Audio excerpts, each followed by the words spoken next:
As a stranger, he was perplexed when a she-wolf abandoned her kin. Did she possess no concern? Why did she forsake her offspring? Unbeknownst to him, the destiny of that tiny pup would become intertwined with his own. Nestled far up in northern Canada, a small village found its place on the fringes of a dense forest. The village boasted a modest population, where familiarity and friendliness thrived among its residents with one exception: Benjamin. Though he maintained pleasant interactions with the locals, he preferred to keep to himself. Residing in a cabin just beyond the woods, Benjamin busied himself with the craft of woodworking, fashioning furniture from felled timber. Driven by a strong moral compass, he held deep concerns about the local poaching trade. Unspoken and hidden within the darkness of the forest, a recurring menace unfolded. Poachers captured wild animals, trading their pelts for monetary gain.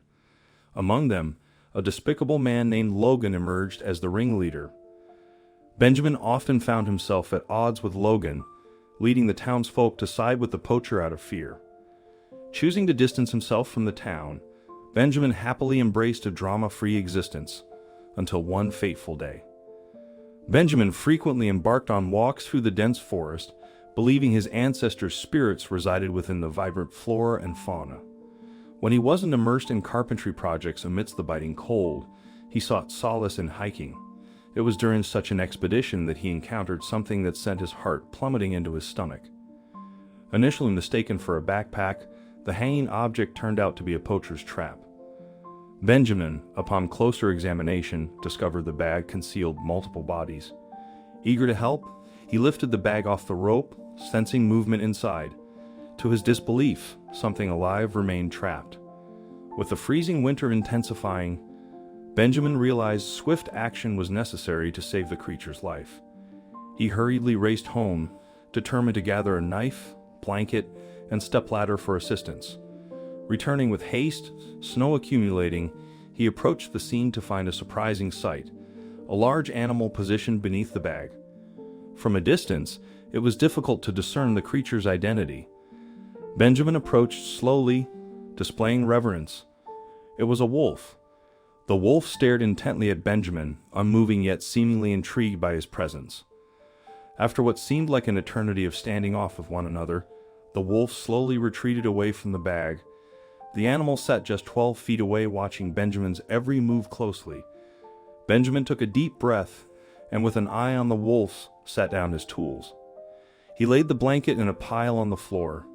He then adjusted the stepladder in the hard snow and began to climb, hoisting the bag up on his shoulder once again. Only this time, he made an incision in the lining. Out popped the head of a fluffy pup, almost gasping for air. Benjamin finally began to understand. In the bag lay a litter of wolf pups, ones that most likely belonged to the wolf watching him so closely. Reaching in and grabbing the pups by the scruff, he lowered them to the blanket one by one. After bringing out 4, there was just one left. Only this one didn't move as much. When all 5 of them were out, Benjamin began to look at them closely. 4 of them seemed to get to their feet well and started wandering off to their mother. She welcomed them with her tail wagging. The 5th and last pup, however, did not get very far.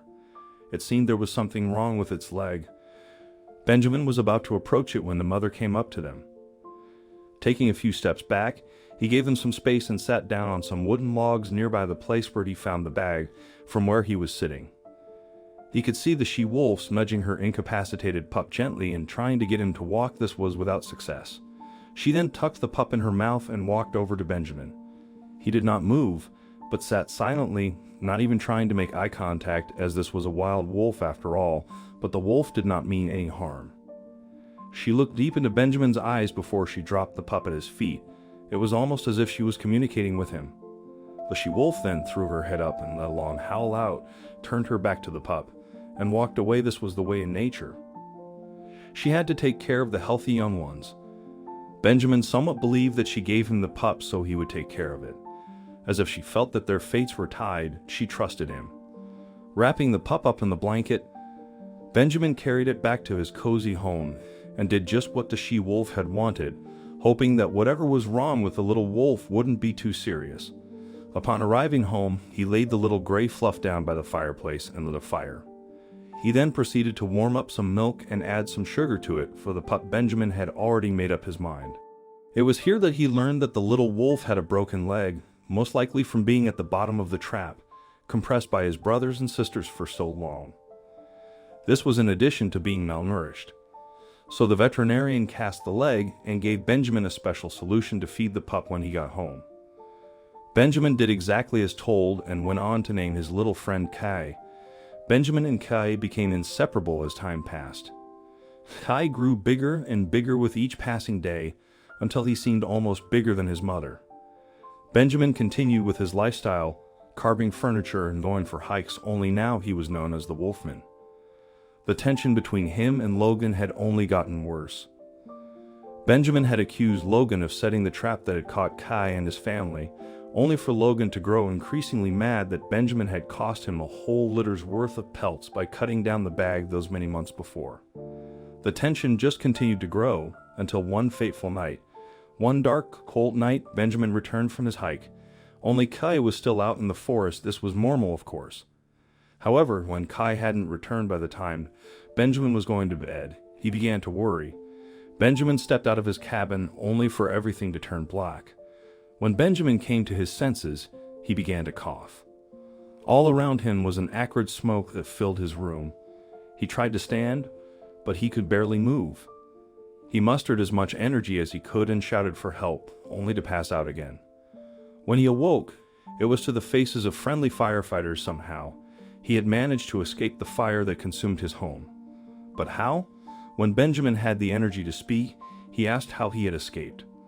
The fireman just laughed and pointed to the right. There sat Kai, looking visibly concerned. The events of the evening then became apparent. In a disturbing turn of events, Logan, the poacher, had been observed lurking near Benjamin's cabin. Seizing an opportune moment when Benjamin stepped outside to call Kai, Logan launched a vicious attack, striking Benjamin from behind with a baseball bat. Subsequently, he carried Benjamin back into the cabin and set it ablaze, aiming to disguise the act as an accident. However, Logan had not foreseen Kyle's unwavering loyalty to his friend.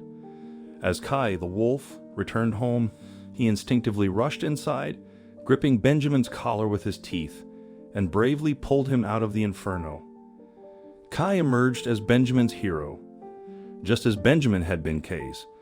In that profound moment, Benjamin reminisced about the day when the she-wolf had entrusted her pup to him. It seemed as though months earlier she had possessed a foresight that their destinies would intertwine, understanding that they would save each other in some inexplicable way. Much to everyone's astonishment, this remarkable tale unfolded exactly as foreseen.